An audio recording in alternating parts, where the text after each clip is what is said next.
Hey, Facebook and YouTube. I'm over here at the park. Brought the dogs out. Hey, get over here, Snoopy! Anyway, pick me up a shot of coffee, a couple of donuts. About to get in this word. I just wanted to say, my boy Cuate sent me a letter the other day, and he was like, "Man, you need to send me more Spanish tracts." He says there's no Spanish service on East Ham, and I was like, wow, because there wasn't no Spanish service when I was there, and we were praying for it, and we ended up doing a Spanish Bible study out on the rec yard to until the Lord would make a way. So anyway, he told me send more tracts because he already three Spanish speaking brothers already accepted Christ as their Lord and Savior. And so that's all I was gonna say right now. Real quick video. Don't underestimate the usefulness of a gospel tract. It's not very direct, and it's kind of I want to say it's easy to hand out tracts, but they are effective. The first person I ever led to the Lord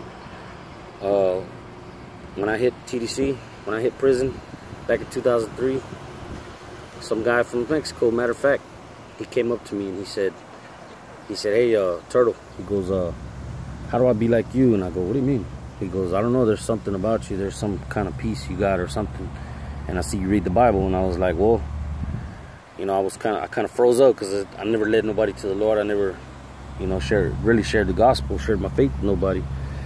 That was the first time. And so I went and dug through all my junk on my bunk underneath my mattress, and I happened to have a gospel tract there. And so I got it and I read it to him, and I translated. I had to translate it. It was an English tract. But that being said, the man accepted the Lord and started serving God and going to church, and so gospel tracts are effective, especially if you got some good ones. Use them. When you go to a restaurant, when you leave a tip, leave a gospel tract for the waitress, or hand them out everywhere you go. Really, it's not that confrontational. It's hard sometimes when you're on the move. It's kind of hard to get somebody, or people are on the move. They're at the store, at the Walmart, at the gas station. You catch people everywhere you go, but they got stuff on their mind and they're in a hurry, and even if you did get them to give you a couple minutes of their time, they might be distracted or sidetracked. So yeah, I just ordered another 1,000 tracts. We already blew through a couple thousand, like I said a while back, but we finished all of them at this last parade, so I had to order some more. And because there's times I wish I could just sit there and bust the Bible out with them and walk them through the Romans road or whatever. I have a little tract that I made. Let me show you. It's not a tract. It's like a book. I use it as a bookmarker, but it's something I made when I was locked up.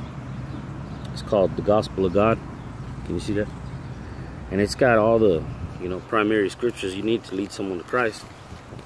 And I keep that on me, and I wish I could sit there and just read with somebody and then pray with them, but that's not always the case, So yeah, I encourage you, use gospel tracts, pass them out. It's if they're good, it's a clear form of sharing the gospel with people, and people can be saved, man.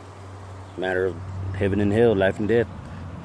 So now I gotta send. I already did. I sent Brother Cuate, Aldo Peñaflor. I sent him a whole bunch of Spanish tracts, because I have a lot of Spanish tracts. Like, I don't bump into too many Spanish people for some reason. But yeah, I sent a lot of them to the prison though. All right, man. Y'all have a good day. God bless y'all. See you next time. Heaven sent out.